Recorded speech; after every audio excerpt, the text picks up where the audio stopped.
Welcome to the Lincoln School and to what is going to be a wonderful evening to celebrate our Margaret Metzger Fellows. My name is Ian Rothman and I'm the president of the Brookline Education Foundation.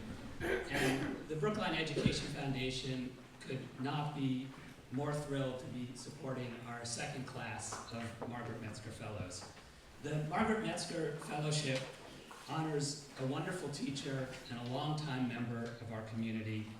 And like Margaret herself, it celebrates those things that we believe are really important about education: the lifelong pursuit of knowledge, a perpetual cycle of learning and teaching that we encourage in our teachers and foster in our students, keeping our focus on the magical things that happen in classrooms every day.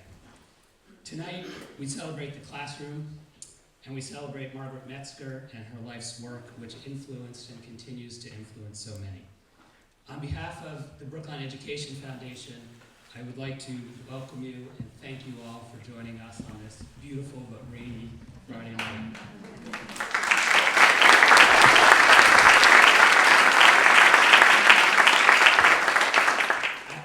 I know that we're in for a wonderful evening, and it is now my privilege to introduce Barbara Kleeman, Margaret Metzger's wife, who will share some words about Margaret and her life's work. Thank you. Barbara.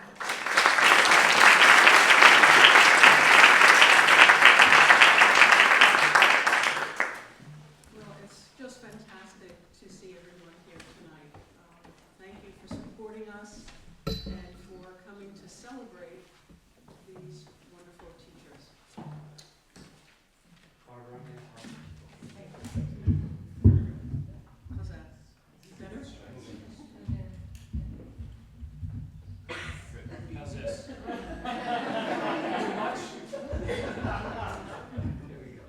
Hello? Yes? So,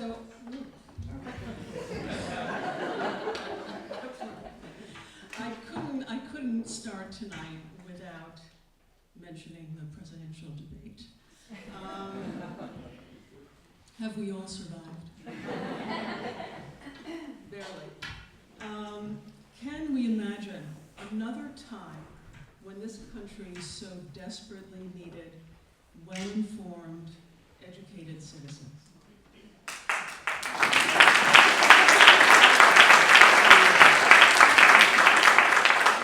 So I think it's ironic that we are having this event right at this moment in time. Margaret believed that the best education is truly a stronghold against prejudice.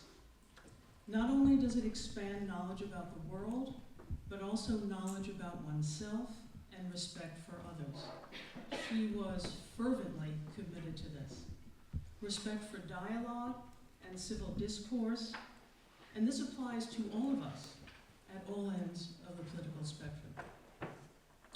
When she was most frustrated by her students, she reminded herself, one citizen, one vote. She sometimes had to say that often in the course of a day.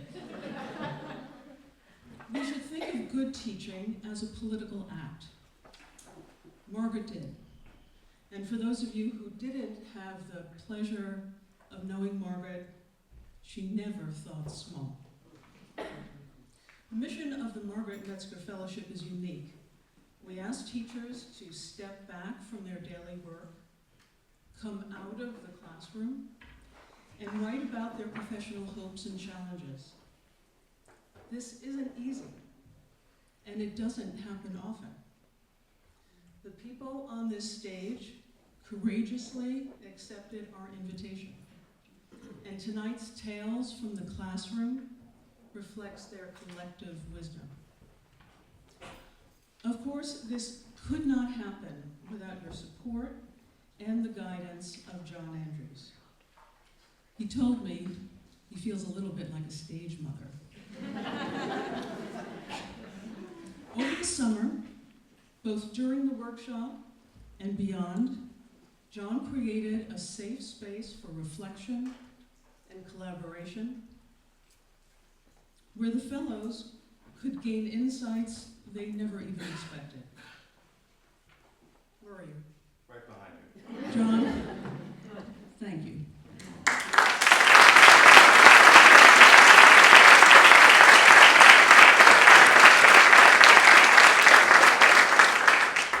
A month ago, we asked the Margaret Metzger Fellows of 2015, our first year, to look back on their experience of the workshop and say how it affected them.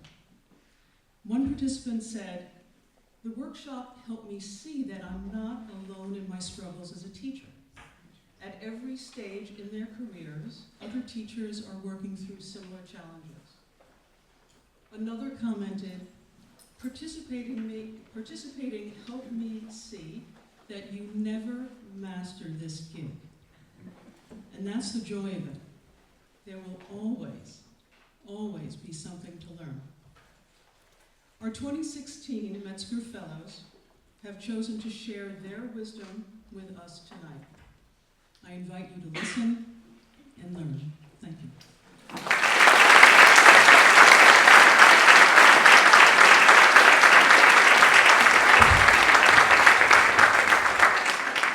Good evening, welcome. I'm John Andrews, and I am the coach for this team. I want to add my thanks to the BEF for the generous support in enabling this to happen over the last few years. Over 20 years ago, I was a student in one of Margaret's graduate school classes in English, and everything she did in that class had double duty, as she would describe it. Every function in the classroom was doing more than one thing at once, and I like to think of this program as doing double duty.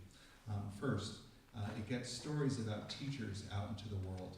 It gets the lives of the classroom, the lives of the experience of teachers in the classroom to go beyond those school walls. So last year's fellows wrote about their experiences.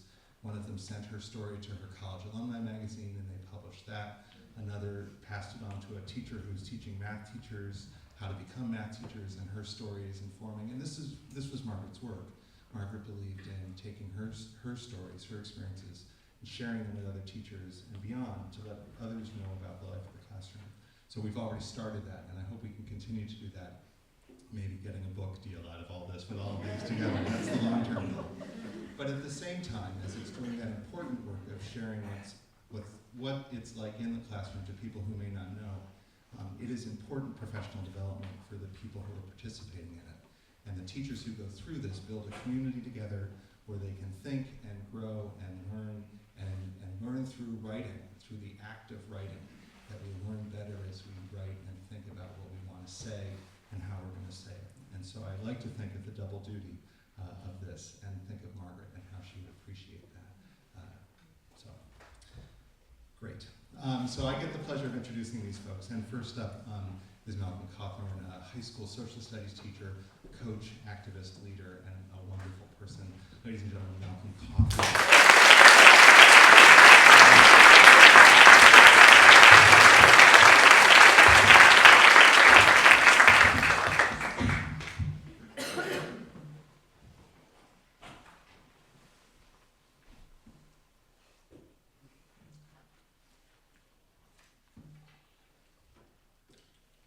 I left Brookline. I went to Louisiana, where I knew no one. It was an odyssey to find the experience I never had in Brookline public schools. I had great teachers, but I was not satisfied. I was looking for the black man in front. I struggled not seeing me in my classrooms. I had phenomenal teachers, but none looked like me. I had Mr. Cradle, Mr. Robinson, the METCO coordinator, and my basketball coach, Lance Tucker. But they never stood in front of me to teach quadratic equations, the theory of evolution, verb conjugation, nor slavery. This ate away at my being. This began my procession of teaching. I finally saw the black man in front at Grambling State University, a historically black college. I was a Spanish major. I took an intro to teaching class in the spring of my freshman year because, while I love Spanish, I had no idea what I would do with a Spanish degree. It was sophomore year that teaching took root. Dr. Charles Brooks became my mentor. It was his intuition that challenged me to be the black man in front. I was 19. And the world language teacher at Grambling High School fell ill. You see, in rural areas, there aren't many substitute teachers, let alone substitutes that could teach Spanish. Dr. Brooks called me to his office. I obliged. I admired him, his work ethic, the exchange program he created, his meticulous dress, and his slow Mississippi drawl. Dr. Brooks explained that was to go over and teach that day.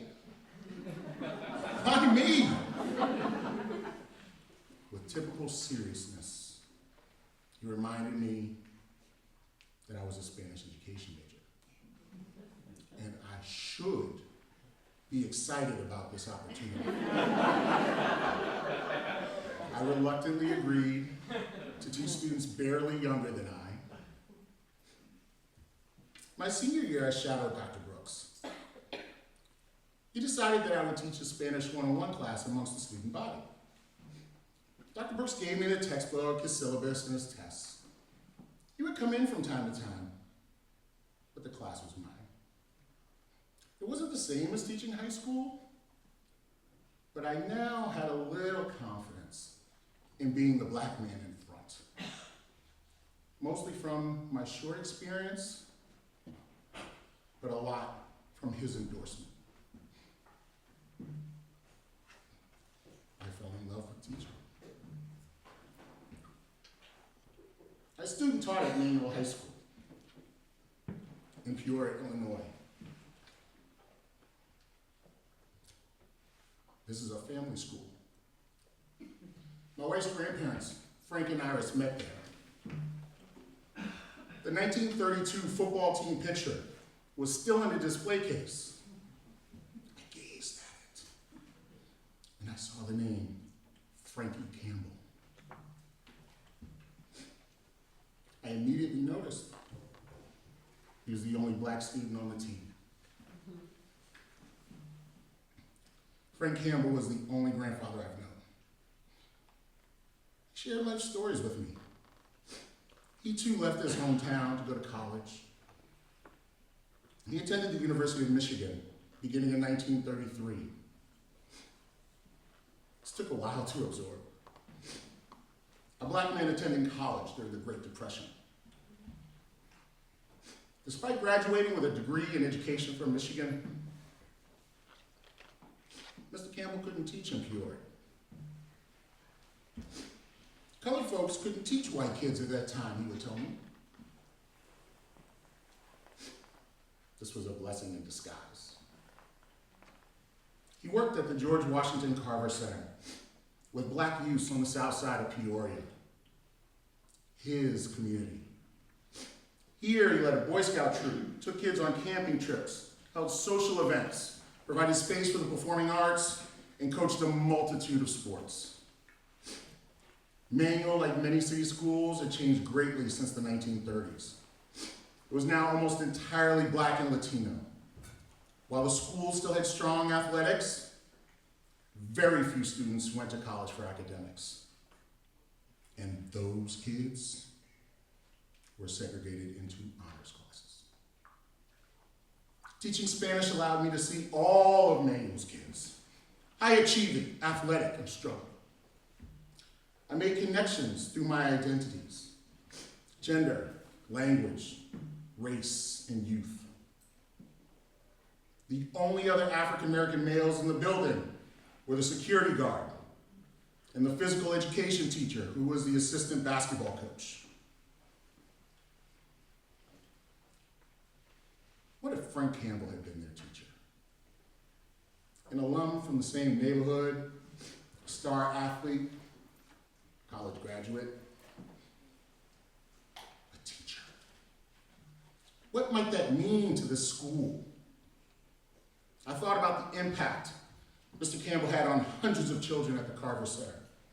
At his funeral, a 65-year-old black man spoke about how this black man in front motivated him to be an Eagle Scout, to work in law enforcement, and to help his community. He was the retired police chief of Peoria. A job opened at another family school in Des Moines, Iowa. North High School had a history position that needed immediate filling. While I hated pursuing social studies in addition to Spanish at Grambling, my second certification has made my teaching career.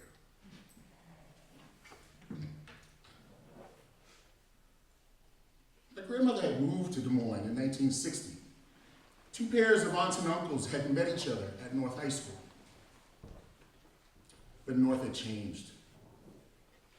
The wealthier part of North's district had created a neighborhood high school, and the low-income housing had become filled with Black and Southeast Asian families.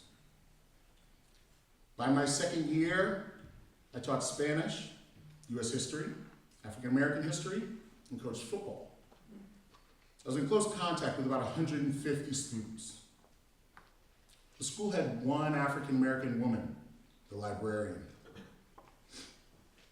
I was the second black man teaching an academic class. The other taught chemistry. There was a physical education teacher who was the basketball coach. A special education teacher who was the baseball coach. The dean of attendance who was the track coach. And a counselor in a program for the neediest kids. Corey Pinks is the third of four boys.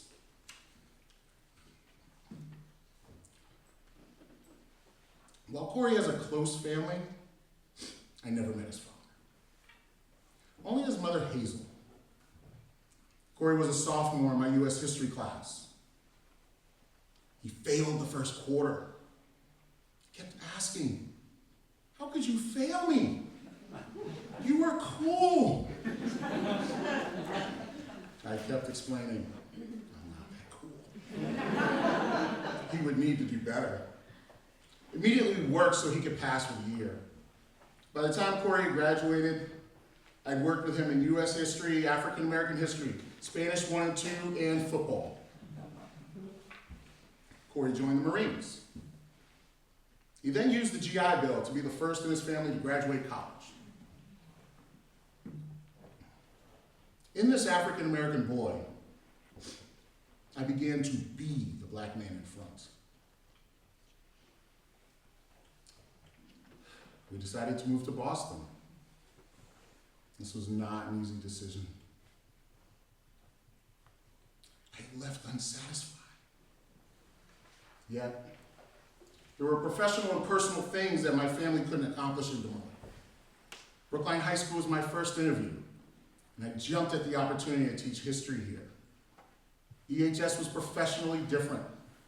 Teaching in the South and the Midwest, I'd become accustomed to school bells and schools that didn't send many kids to college. I'd never worked so hard to simply fit in. Just as I found my niche, the expectations rose. Jimmy Cradle retired. I inherited his class and the unofficial title of school historian. Mr. Cradle began teaching in 1972. Most of his career, he was the only black man who taught an academic class. That fact had changed by the time I returned, but I was carrying this history. I felt like I was holding a place along the historical arc of BHS. I had become the teacher who knew the historical changes to the school, culture, and teacher population. When staff queried about racial issues, or when quick, simplistic explanations to solve racial disparities were presented.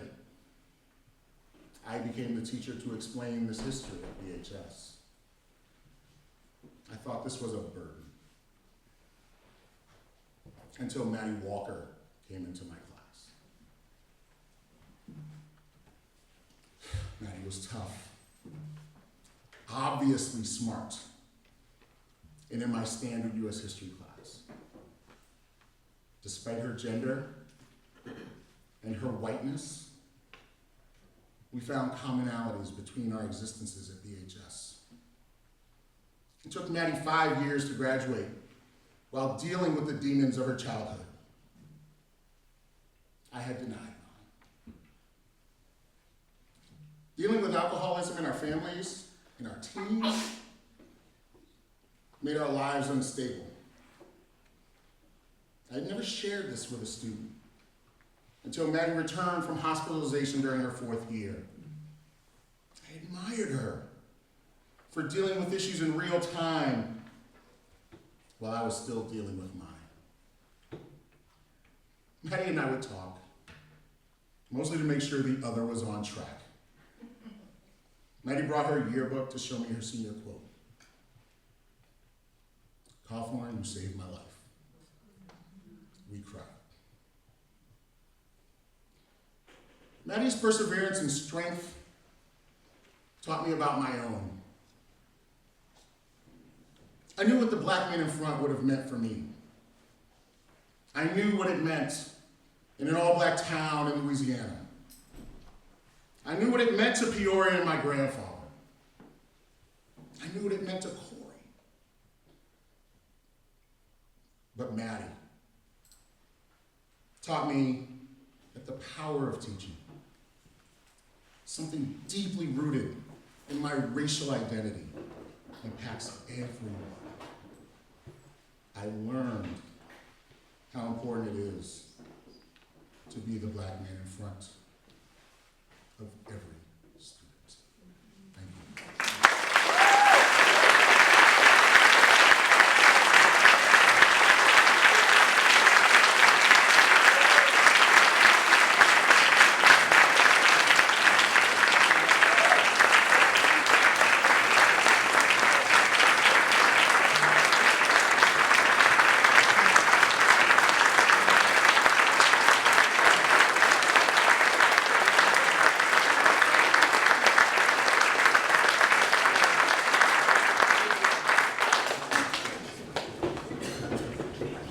Yeah, it's going to be one of those nights. You get a sense of the type of work people were doing this summer in Malcolm's powerful story, and the honor it is to be in this community with them and to help them do it. Next, we're going to hear from Jan Preheim. He's a 5th grade teacher who's asking really important questions about the nature of school, how school is organized, and what we're doing in the classroom. Jan.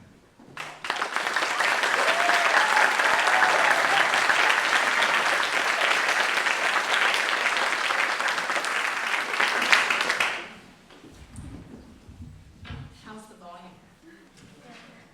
Is it good?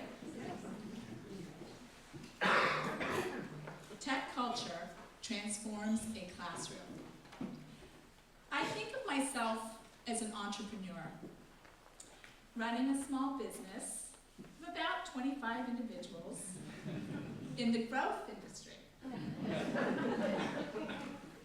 I peddle risk-taking, initiative, and exponential learning. I have 8 years of experience. Before that, I was an elementary teacher in the education busyness. Yes, busyness. Lively but meaningless activity, or at least that is how my students used to feel. A shift in my thinking about education started 10 years ago when our son Steve went to college. I had already been teaching 16 years. If you measured my performance with mandated test scores, many might be impressed. Yet, students complained about schoolwork, which was too hard, too easy, or too boring. Many chose idle chatter over work. They dreamed of gym, wiggled in their seats, and shot for the door when the bell rang. One semester, I noticed our son Steve was working unusually long hours on a computer class with great enthusiasm and with a firm belief that he was developing his mind in important ways. He was tackling problem sets worth very little towards his grade and a programming challenge in artificial intelligence, not counted towards his grade at all. He was also skipping class, which carried no penalty. His professor understood the power of choice and the importance of environment. I realized our son was working for two great bosses, his professor and himself. My 5th grade class was so different. I couldn't imagine entrusting students with so much choice. And yet, I wanted to see my students as invested as our son was. So I made my first small change. Students could write anything they wanted, 3 times a week for 45 minutes, with no restrictions, no requirements, and no evaluations. Writing exploded in the classroom, and many students wrote evenings and weekends, and one girl wrote 250 pages. Oh my God. Next, our son went off to an internship at Facebook, and then a job at Dropbox. Now, I'm not saying that tech culture is perfect, but it sure does encourage experimentation and passion. At the time, Dropbox had about as many employees as I had students. The physical setting was the same too, with everyone in one large room, clacking away on their computers. There were conference rooms for group work, pauses for riotous fun, no set hours, places to nap, and free food anytime you wanted. Trust and encouragement, risk-taking, and considerable initiative were the order of the day. As I saw our son in this environment willingly working long hours and loving it, I began to see the real business of education. I was a boss with workers, products, budgets, constraints, and delivery dates. I also grasped the extent to which the conditions I set in the classroom, workplace, might restrict or, conversely, unleash a passion for learning. Well, I knew I couldn't magically transform my classroom into a Dropbox environment. First, I had to do my own learning. I started with time efficiency because that was just the easiest. I read Managing Time from the Harvard Business School Press, and used video recordings and time audit sheets on myself and on students. Guess what? The biggest time waster was me. I talked way too much. I also emailed, wrote, corrected, and photocopied too much. My students daydreamed while I talked. They became anxious, reading my long list of requirements. They socialized and spent about 10 to 15 minutes per hour in actual work production. This was a humbling experience. My second step toward change was to take care of time wasters. This took several years and created a complete shift in how I run the classroom from a teacher-led room to a student-run room. While this boosted happiness and production, it did not give me explosive learning. My third step towards change was to collect feedback, which seemed, again, a manageable step. I read Feedback That Works and got to work myself. Students filled out surveys, volunteered for steering committees, gave me lots of feedback and assignments, and I improved at giving feedback too. Now, student feedback is a powerful mechanism for change, but I didn't always listen. One problem was that my ego was caught up in state testing, and I didn't think that they would do as well if I made the changes that they suggested. 3 years into making changes, I got a visit from the girl who wrote the 250 pages. During the first year of Freedom in Writing, she marched into the cabinet, opened them, and confronted me about the stacks and stacks of science packets stored there. She knew that the students had told me repeatedly that they hated the packets, and she felt that they were undermining my efforts to create the work environment she knew I wanted. I finally agreed to let them go, and she and I loaded them in the recycle bin. And I faced a significant amount of work figuring out how to replace a large chunk of curriculum that I just sent off to the shredder. It hurt. And yes, the state science scores went down that year. The next day, students cheered when I told them the science packets were gone.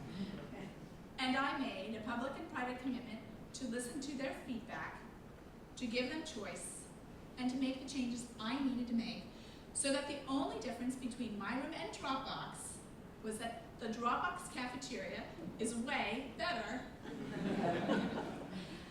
And what happened next was explosive growth.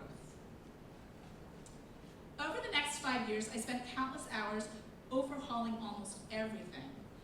Now, there is almost endless choice about how to learn something. Students frequently propose their own learning projects. Instead of standing at the board in the front of the classroom, giving lessons and directions, I switched to function as a learning coach. I tossed the schedule and allowed students to manage the majority of their goals and their workflow. So, what does this look like in practice? Last year, Tim came in strong academically and was successful with students, with teachers and peers.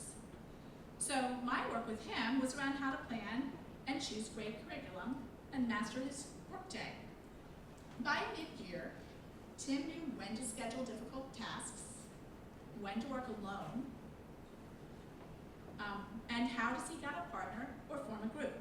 He knew how to recharge and when to ditch unproductive work.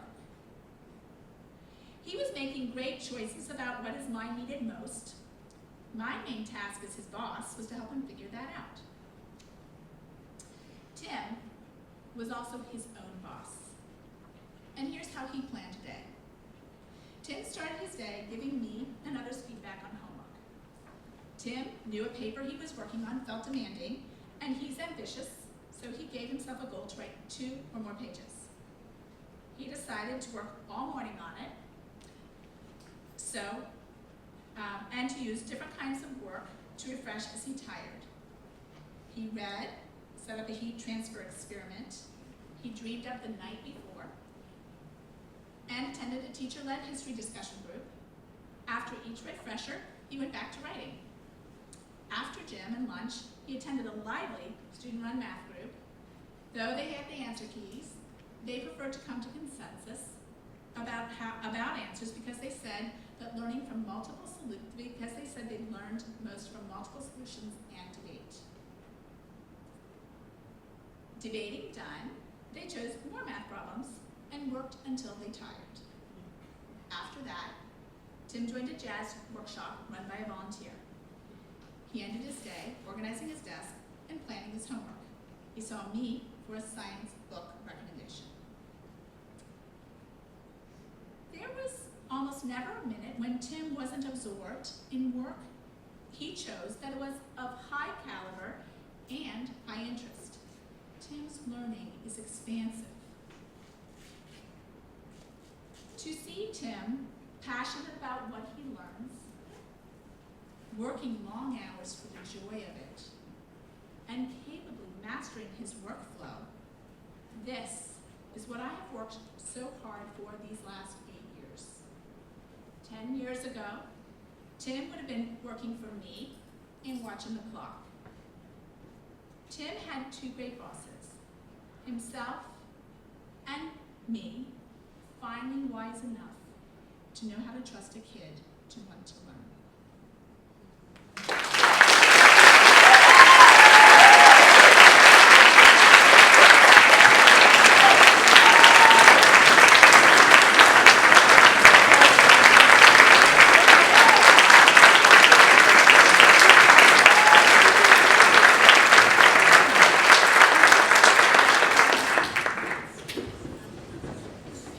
Thank you, Jan.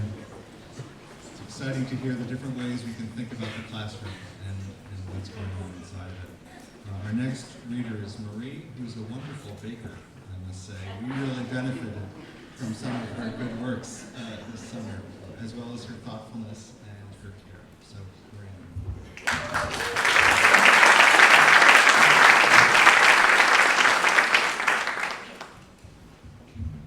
Our stories are the retelling of our personal journeys, our walks down deep hillsides into green valleys, our climbs over ridges into dry canyons, our ascents to summits and falls from rocky cliffs.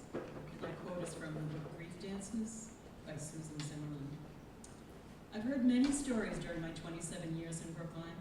My colleagues recall childhood memories of school with delight. They reminisce with fondness their earliest yearnings to become a teacher. Not me.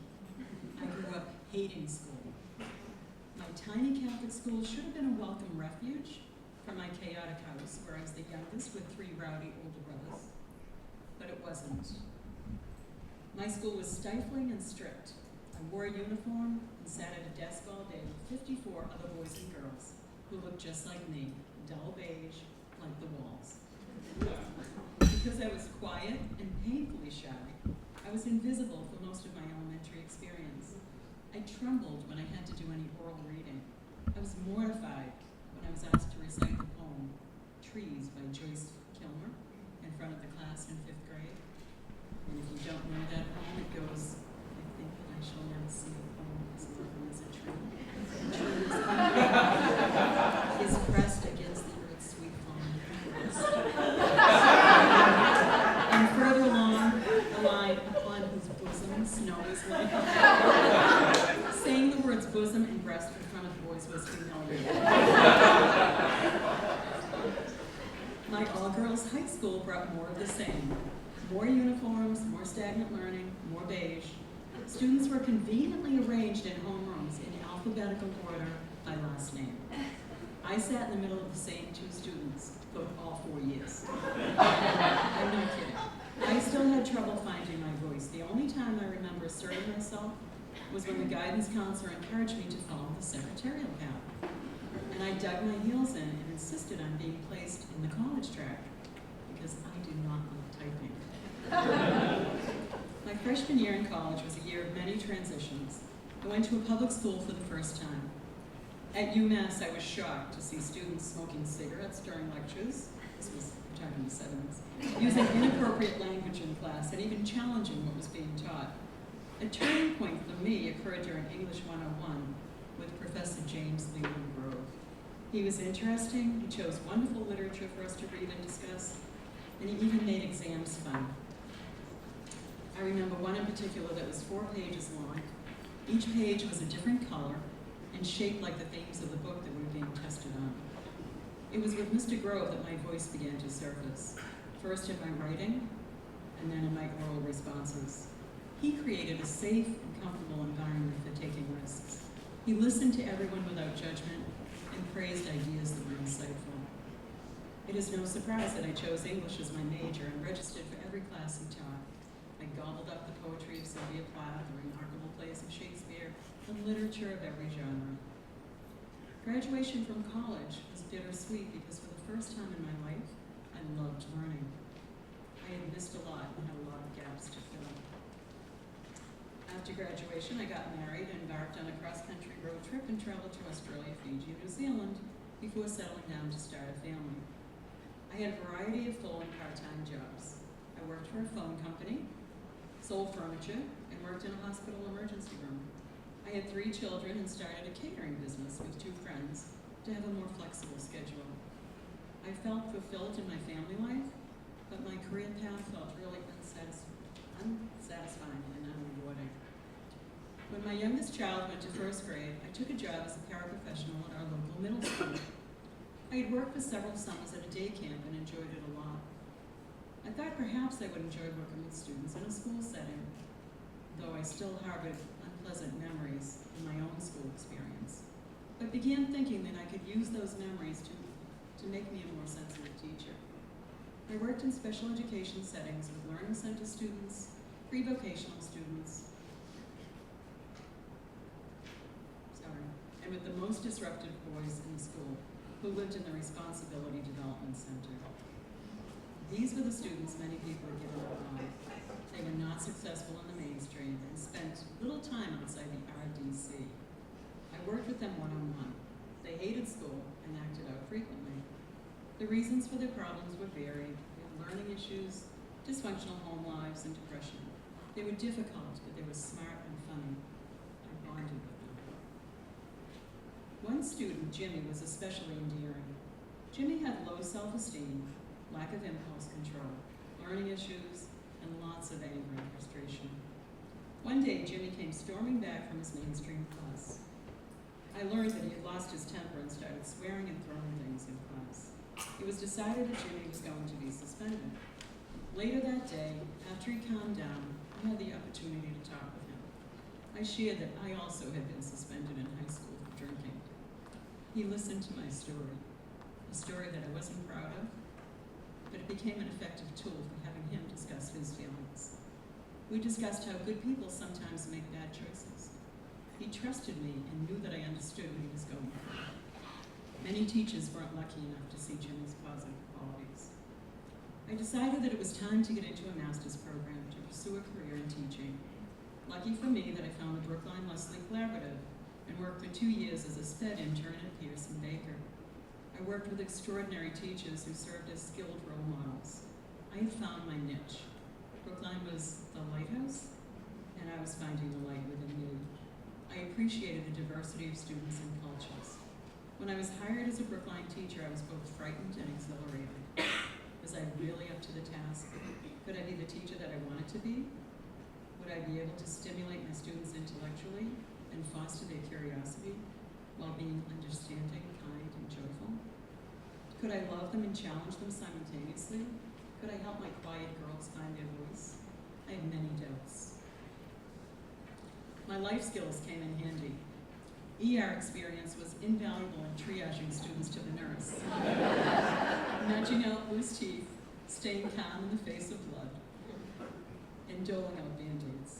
My parenting skills were helpful when I needed to have a tough conversation with a parent over a struggling student. I used my catering experience and love of cooking to do many projects with my students. We made bear-shaped biscuits for 1st grade teddy bear breakfast, stone soup, following the readings of all the multicultural versions of stone soup, Ghanaian groundnut stew when we studied the West African country of Ghana, and prickly pear cactus trees for our Hopi unit. We made Patricia Polacco's thunder cake, wampanoag cornbread, and much more. Over the years, I've connected with my students over a mutual love of animals. My classroom once housed birds, guinea pigs, a turtle, an iguana, hamsters, and hissing cockroaches.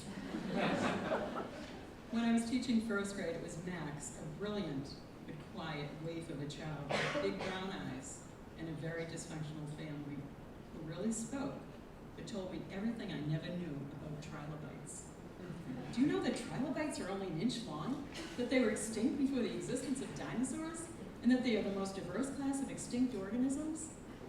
Last year in 3rd grade, Sam informed me of the existence of ligers, a male lion and a female tiger made on their own. They're not man-made.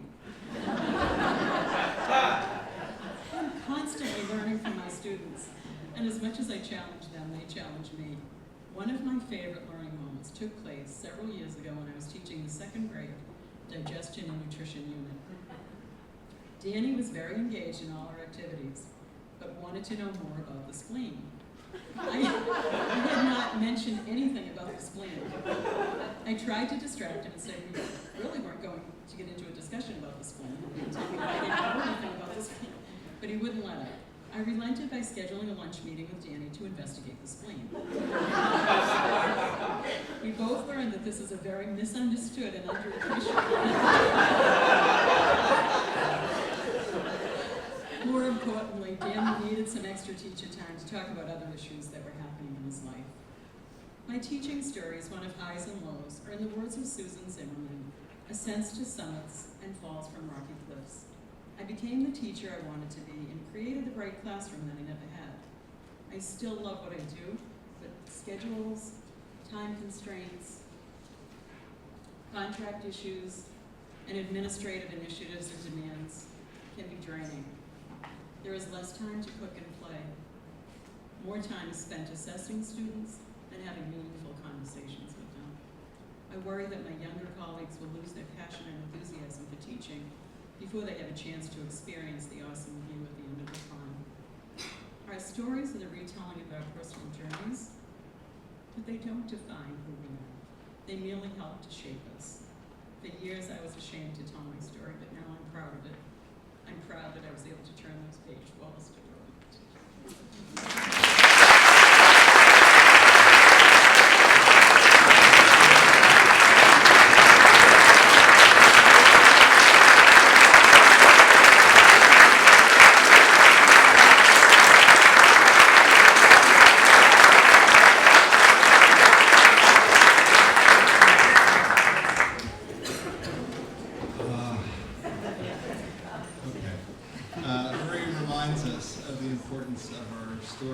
Sharing our stories, finding our stories, telling our stories.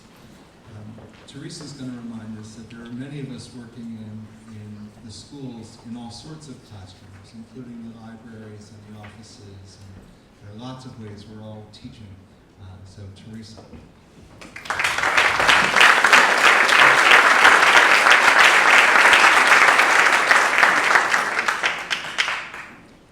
Come into Libraryland.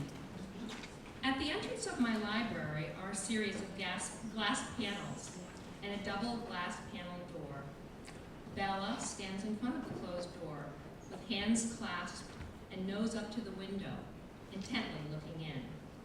First in line means she is the line leader for her class coming to the library today, a role first graders take seriously and Bella cherishes.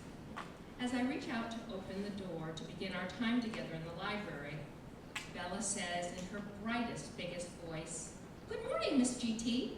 How are the books today?" I smile hearing this honest question.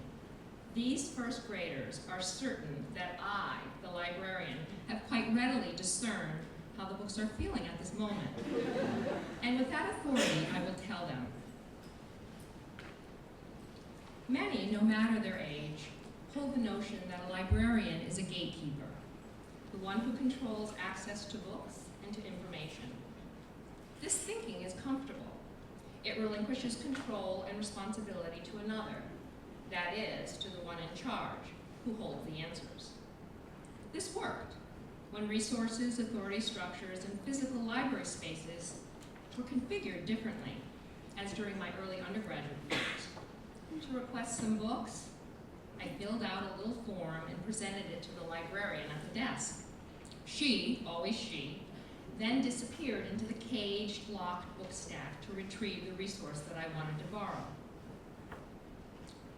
Several days after first graders came to the library, 22 seventh graders slumped in chairs facing the smartboard.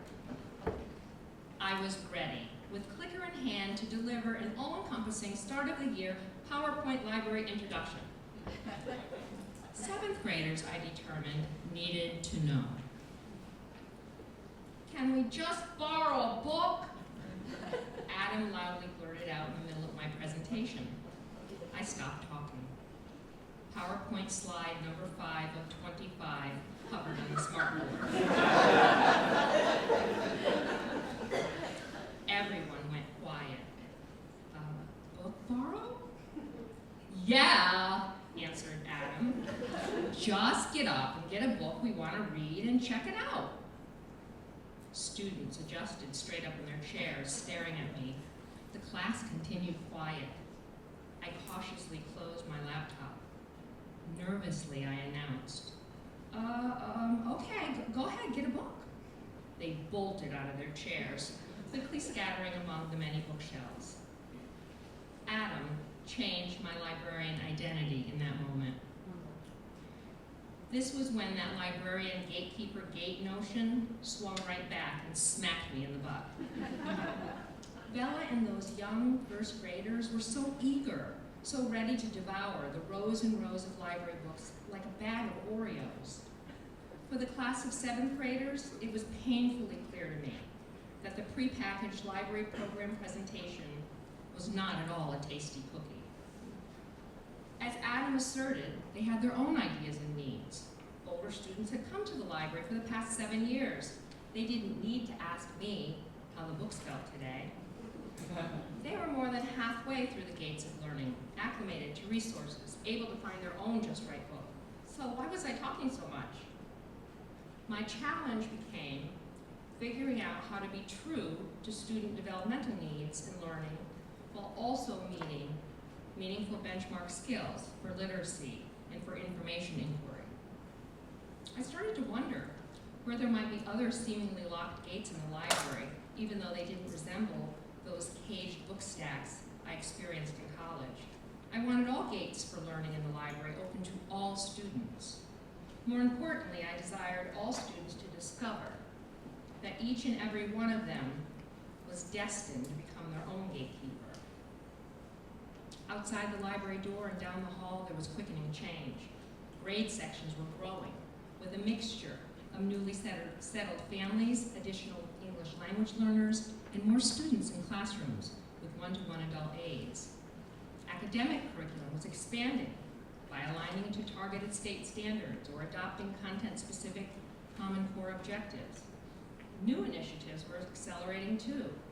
Some were redefined with freshly pertinent role descriptors of coach, specialist, collaborator, and co-teacher. Other activities came by way of an alphabet soup of acronyms: BAS, CST, STEM, and retail. These outside issues easily jumped right over the gate into the library.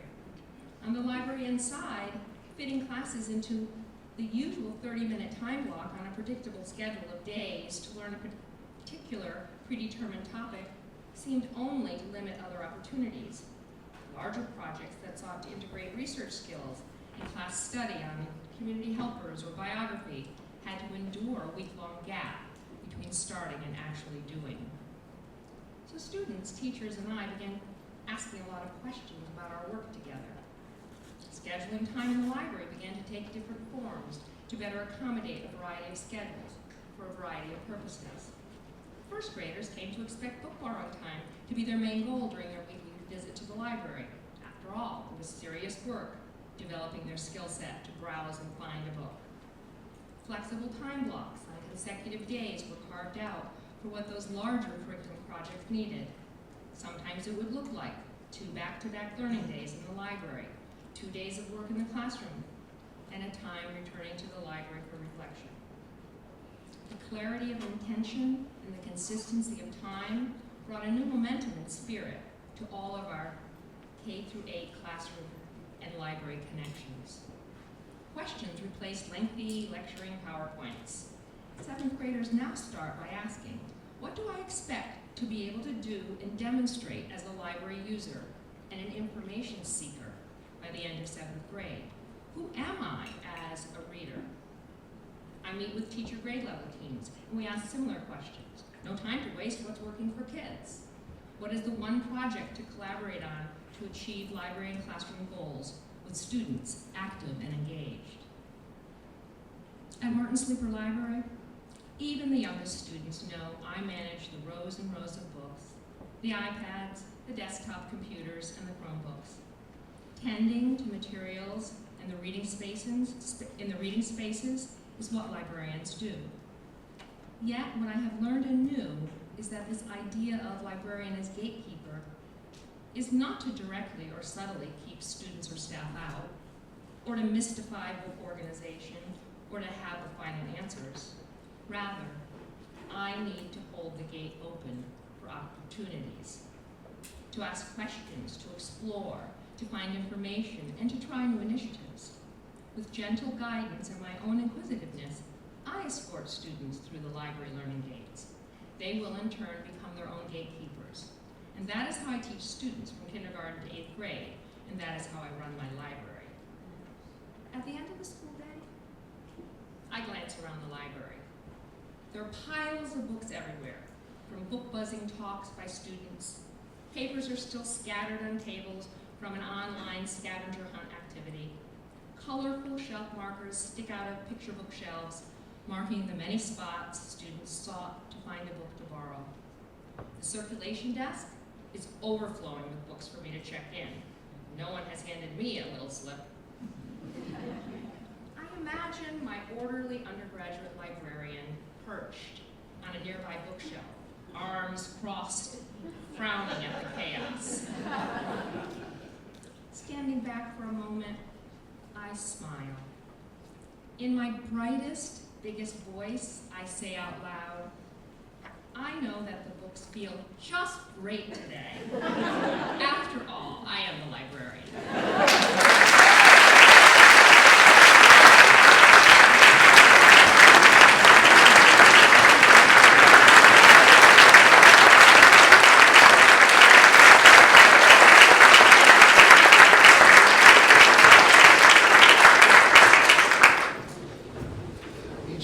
What's remarkable to me is how, in our different roles, we're asking similar questions.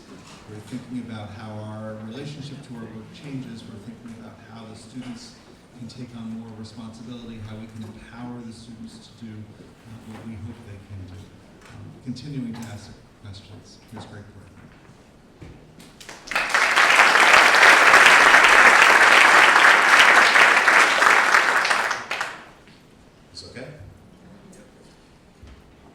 When I bump into old college buddies over the summer, I'm often teased about this profession that affords me all that vacation time.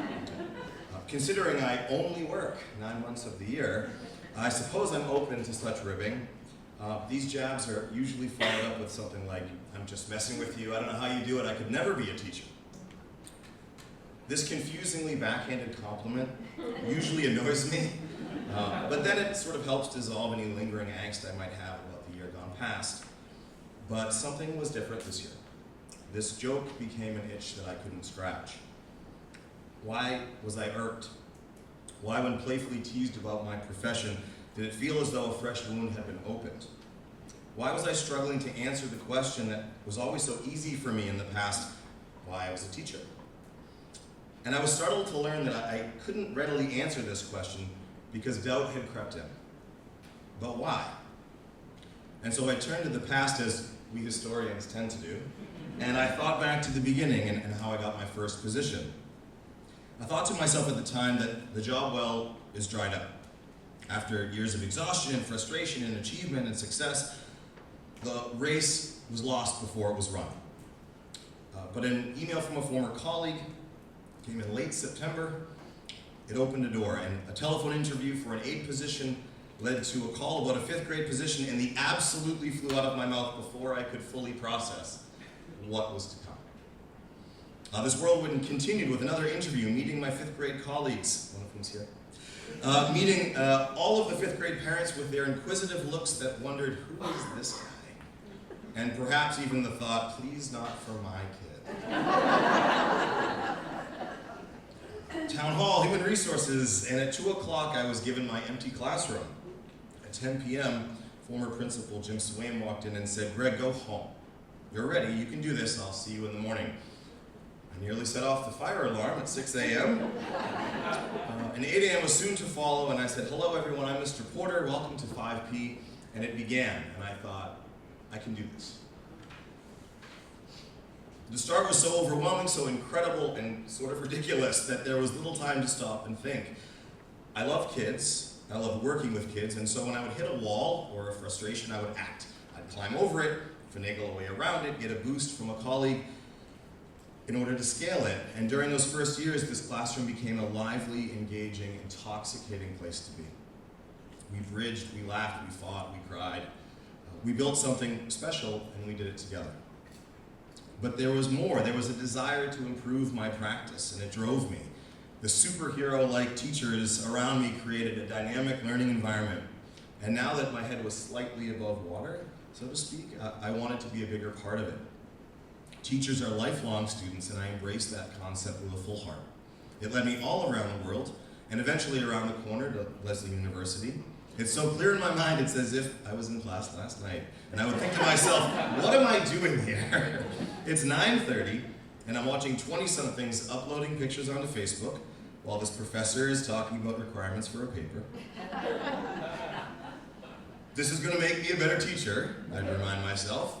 Over the years, I've become versed in things like algebra, geometry, evolution, optics, astronomy, sex ed, engineering, memoir, poetry, persuasive writing, ancient Mesopotamia, Egypt, Greece, a little early American history, as well as painting, sculpting, engineering, acting, and singing in just 6 years. Why not toss some adolescent psych on top? It'll be worth it in the end, and I'll understand my students better. I'll be able to connect to them in an even more genuine way. And it doesn't matter that I've been going since 5 a.m. and I'll be saying hello and goodnight to my wife on my way in at 10. I may even get an understanding tail wag from the dog. But this is what I was meant to do, I thought. This is possible if I want it bad enough. I can do this. My professional development opportunities provided training, growth, and excitement. They helped me find a direction and a purpose within a profession that, in reality, involves teaching similar, if not identical, content year after year. I felt enriched and energized. I was becoming an expert in the body of a generalist. Through learning and innovation, collaboration, I had a depth and breadth to my classroom. But as more years passed, a notable shift occurred. No longer was my professional development driven by my interests and the needs of my classroom. Curriculum changes due to administrative turnover brought philosophical approaches that were imposed without input, programs instituted without a conversation. My expertise felt threatened. It felt attacked. Instead of this confident, knowledgeable teacher that I'd become, I was defensive, protective over the environment that had been created and cultivated over many years. Something beyond my control was taking place, and I felt powerless to stop it. A new wall had presented itself, and I thought that a change from 5th to 6th grade would help stave off these feelings and maybe provide a way around it. But at first I only found nostalgia. I can remember one particular staff meeting, but in all honesty, it could have been several, where my mind would wander to these feelings, and I'd be sitting there thinking to myself, why do staff meetings always seem to come right after a break? What I really need to do is get myself back on track, and I'm struggling to be fully present.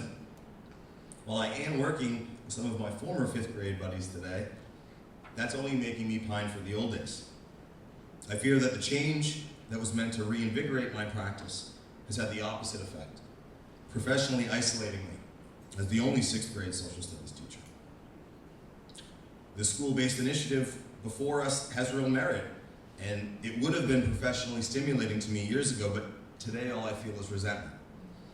My distracted and disenfranchised mind provides me time to reminisce with colleagues, but produce very little toward the goal of the meeting. I feel unfulfilled and fraudulent, and I wondered, can I do this anymore? 10 years in, and I was questioning my profession. Why did I feel so overwhelmed? I thought I was done with tears. Is it because of all the things that I know and feel helpless to act upon, that I feel less competent than ever before? Where was the joy? The challenges that were once so much fun to explore had become cumbersome and lackluster, as the focus had shifted to assessment, data collection, and coverage, rather than the art of learning. I'm not the teacher that I wanted to be when I set out 10 years ago, and yet I continue to add more onto my plate. As a veteran, believe it or not, other colleagues began to look to me for help and support. This was particularly true this past school year, as our teacher contract situation spilled into yet another year. And after another long day, I would wonder, when does it end? I understand that drop-in meetings are part of the job, but it feels like an avalanche at this point. While middle school brought fewer parent check-ins, the role of a union rep has no real set schedule. I understand and accept those responsibilities, but I had no idea that my role would shift the way that my colleagues look at me.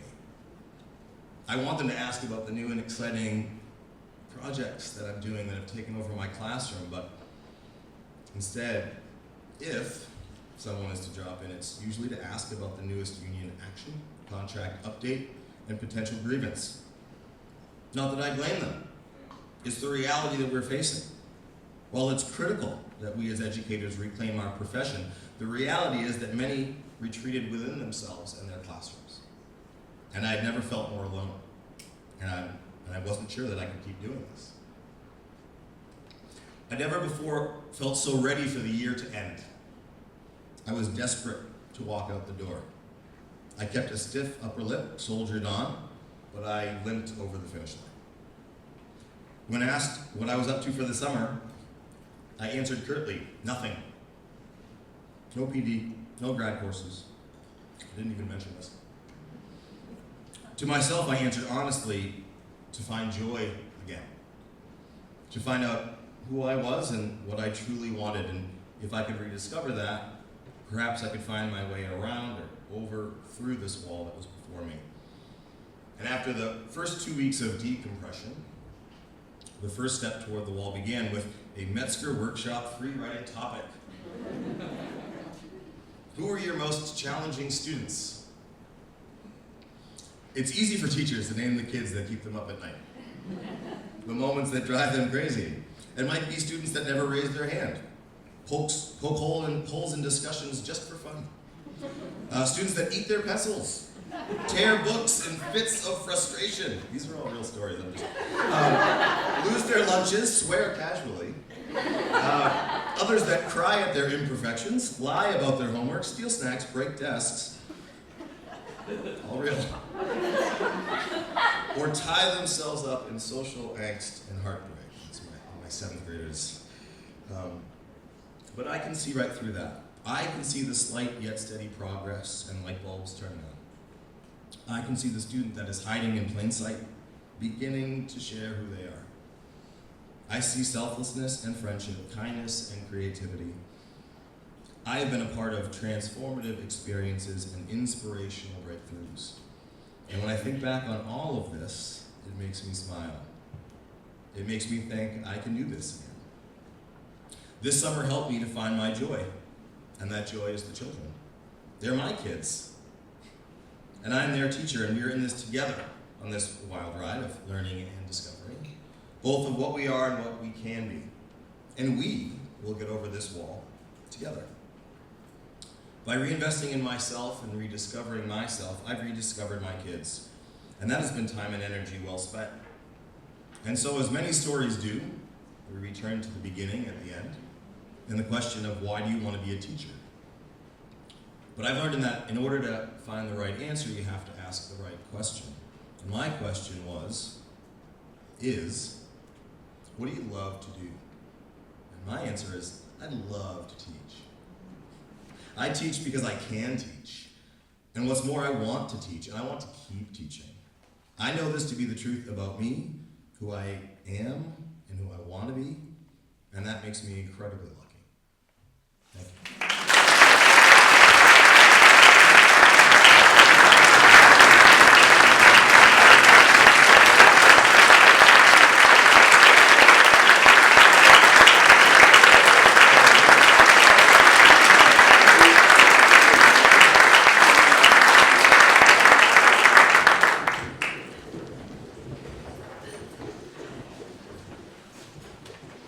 It's just an honor to do this work. It's just an honor. I don't know what to say about Jen Rosewood, except that she brought me flowers the last day, and so that was pretty wonderful. She's a great colleague in the English department. She's a well-skilled writer and a great listener and advisor to her fellow writers. So, ladies and gentlemen, Jen Rosewood.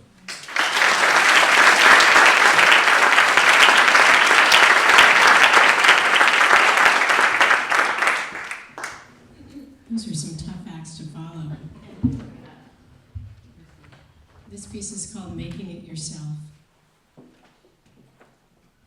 it starts with a quote from a poet named Pedro Pietri, and the poem that it's excerpted from is called Love Poem for My People. Your breath is your promised land. If you want to feel very rich, look at your hands. That is where the definition of magic is located at. I grew up in a family of artists and artisans.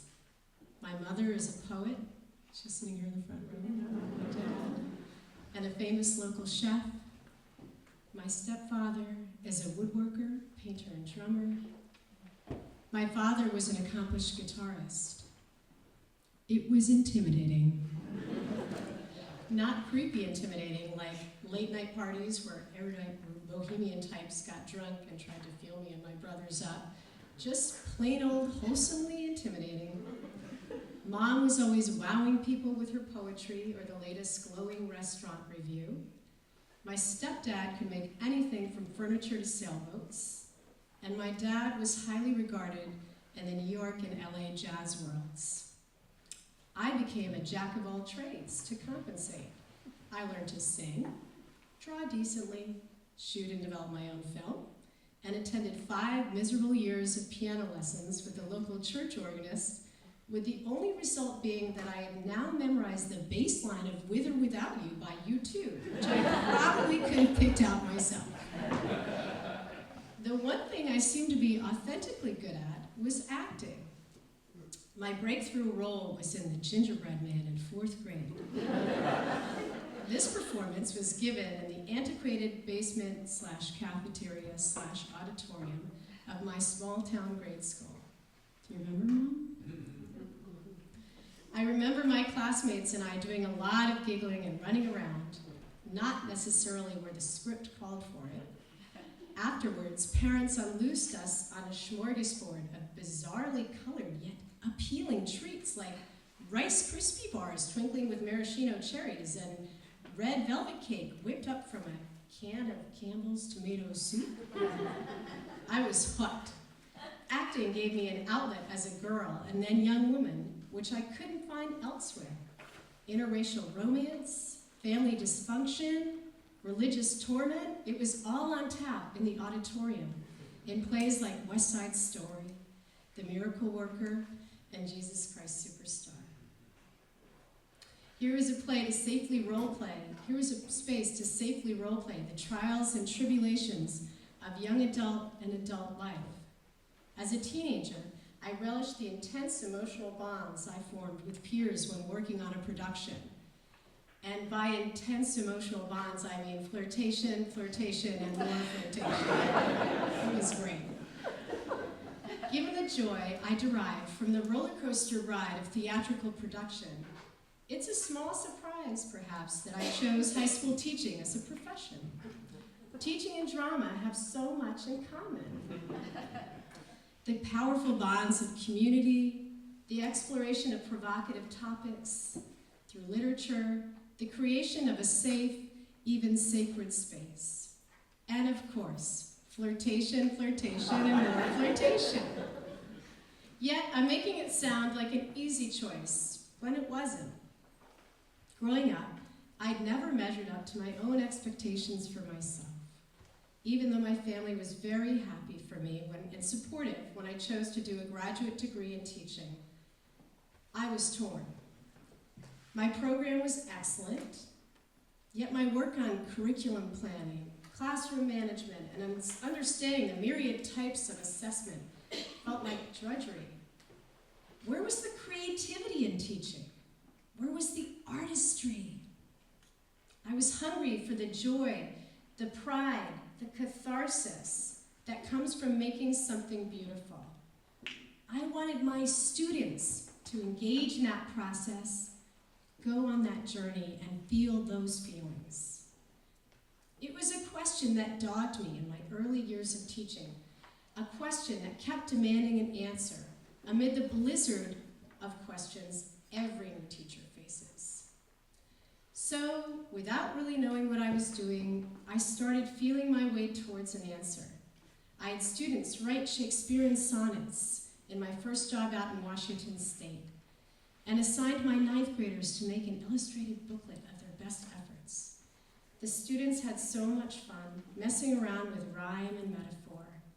I noticed that even my most squirrely kids settled into working hard on these projects. The results were funny, sweet, and poignant. "Shall I compare you to a Tootsie Blow Pop?" was one of the most memorable lines of the semester. My next job was at a middle school in Amherst, Mass. We were encouraged here to develop more multicultural curriculum, which was already a priority of mine. Working with the school's guidance counselor, Barry Brooks, who was a jazz buff and brilliant with kids, I created a jazz poetry unit around Langston Hughes' cycle montage of A Dream Deferred. Many readers are familiar with Harlem from this collection, What Happens to a Dream Deferred. You probably know this poem, it's beautiful, but don't know the larger piece this poem is part of. Barry helped me to teach the kids and myself the difference between bebop and swing, and the kids created dramatic performances to bring Hughes's rich and rhythmic poems to life. The students brought a natural interest in music to the process and related to the vibrant portraits that populate Hughes's world. Even now, I can see them juking around the room reciting, "Good morning, Daddy, ain't you heard the boogie woogie rumble of a dream deferred?" This was one of the most successful units of my year, and I felt especially proud of my kids' work. Amherst had just instituted full inclusion, which means all students learning together in the classroom regardless of ability. And I had a roster ranging from students who were developmentally delayed and struggling with basic communication to precocious students raring to tackle the classics.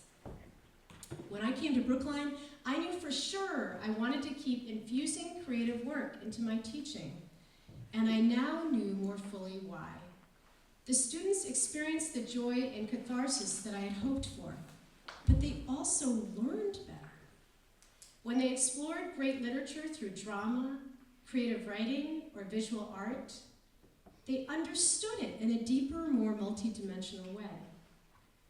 I didn't feel this came at a cost to my teaching the skills of analysis and expository writing that are important to master, yet in my view, given unnecessary emphasis these days due to high-stakes consequences of standardized tests.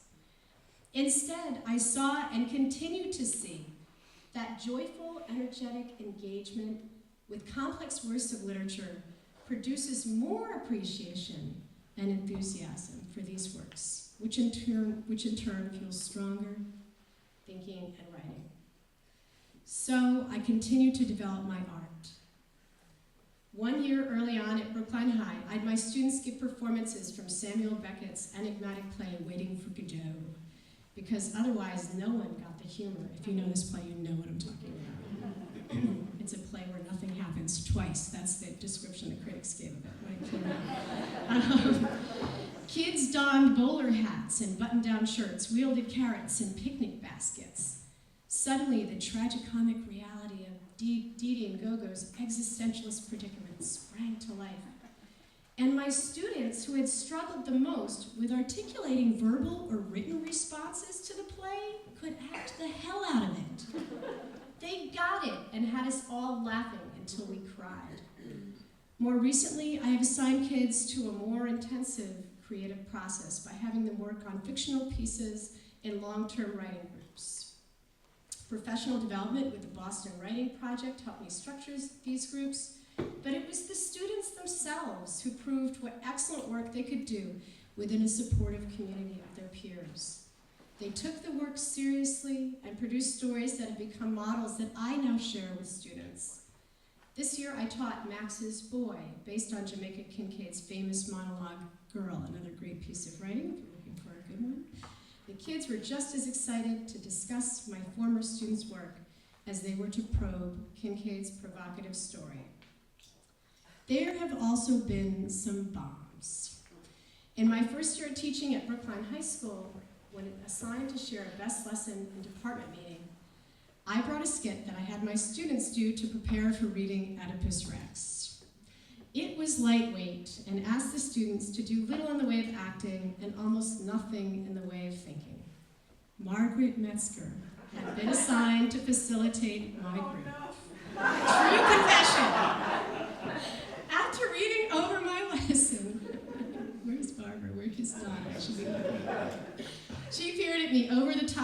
bifocals and opined, "I'm concerned about you, Jennifer."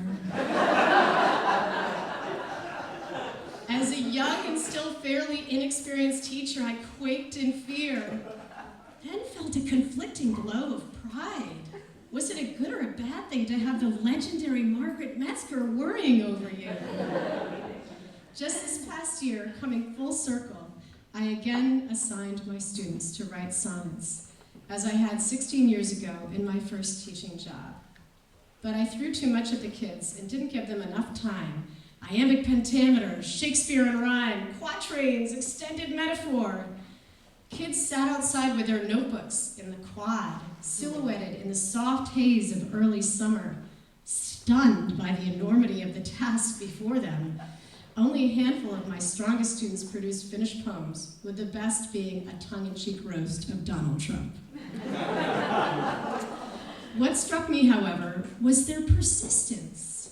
I had given them an enormous task, an impossible task, really. Yet they sat outside in the quad, focused, and kept going.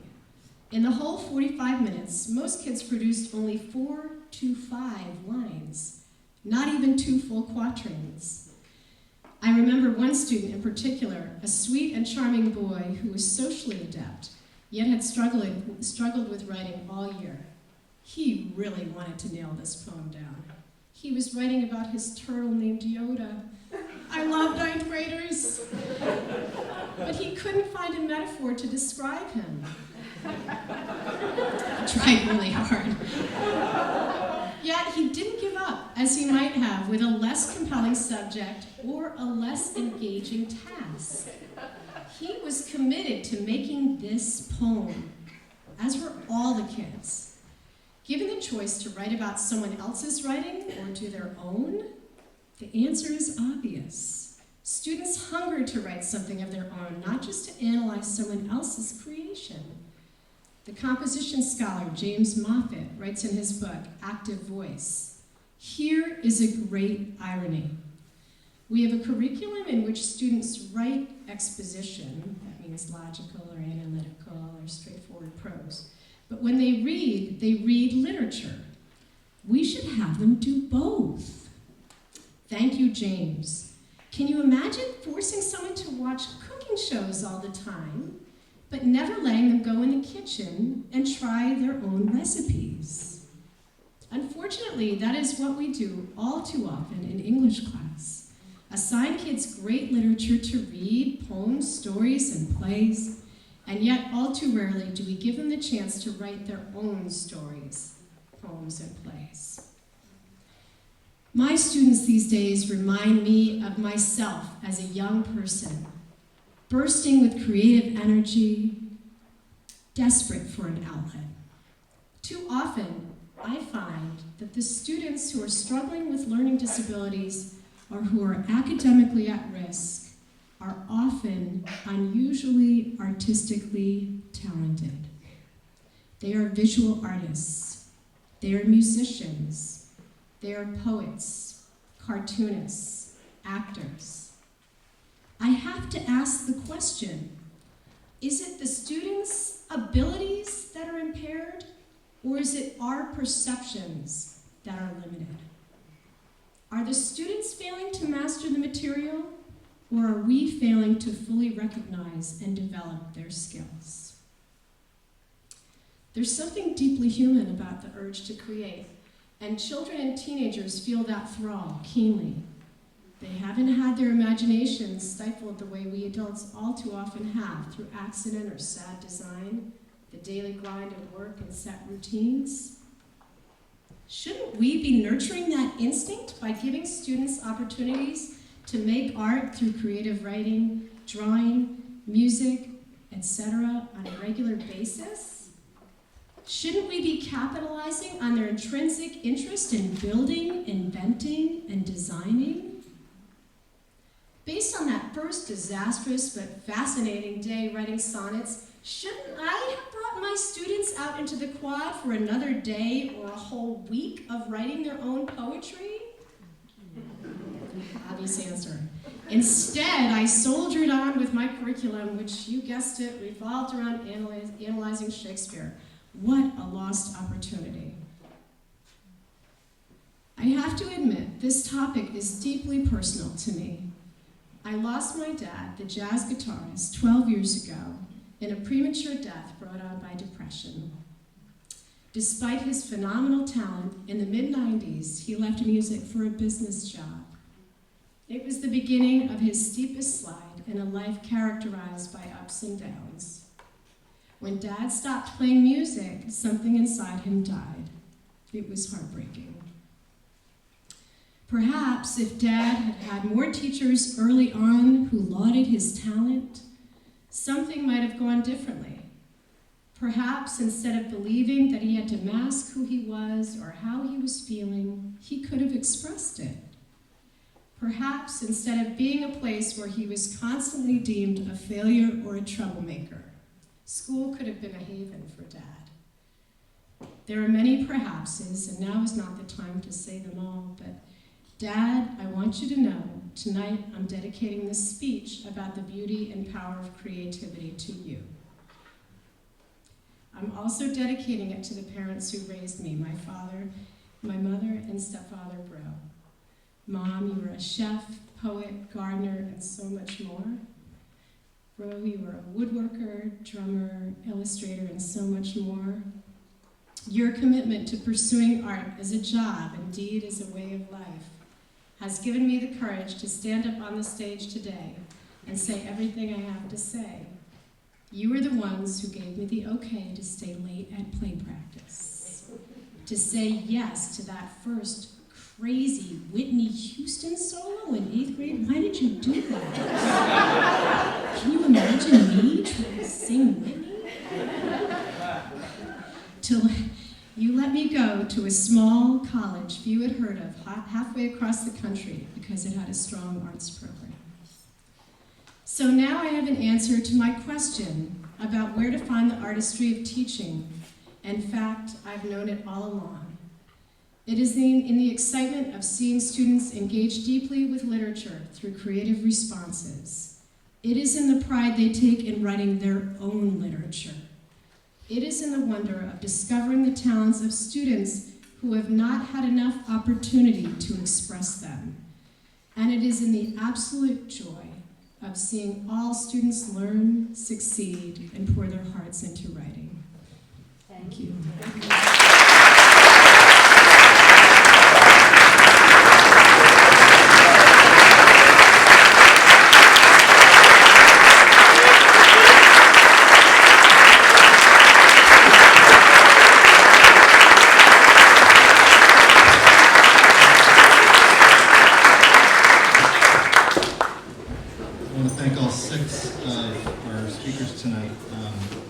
Margaret talked a lot about writing as discovery, and as our teachers have been talking about students finding their voice, finding their stories, I'm reminded how important it is for teachers to find their stories, to tell their stories, and to share their stories, and for all of us to discover through stories and our own experiences what we need to know about ourselves. A quick word from Ian. We've had 6 standing ovations tonight, and we need to have one more for the man who is the energy and spirit behind this program, John Andrews.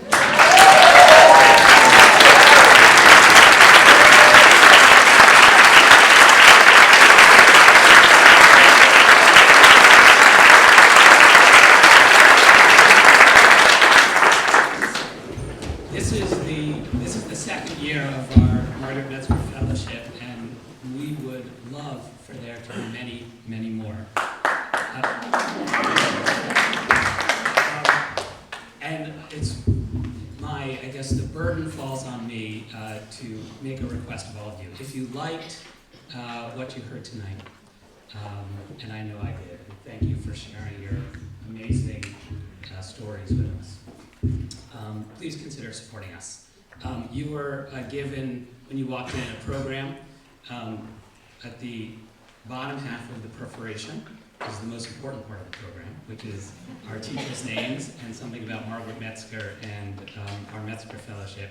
On top of the perforation is the second most important part of the program, which is an opportunity to make a donation, and we would appreciate it very much. There's an address on the card. You can also make a donation to anyone who's wearing one of these Brookline Education Foundation buttons. And with that, I invite you all to share some goodies with us out in the hallway, and thank you all so much for coming tonight.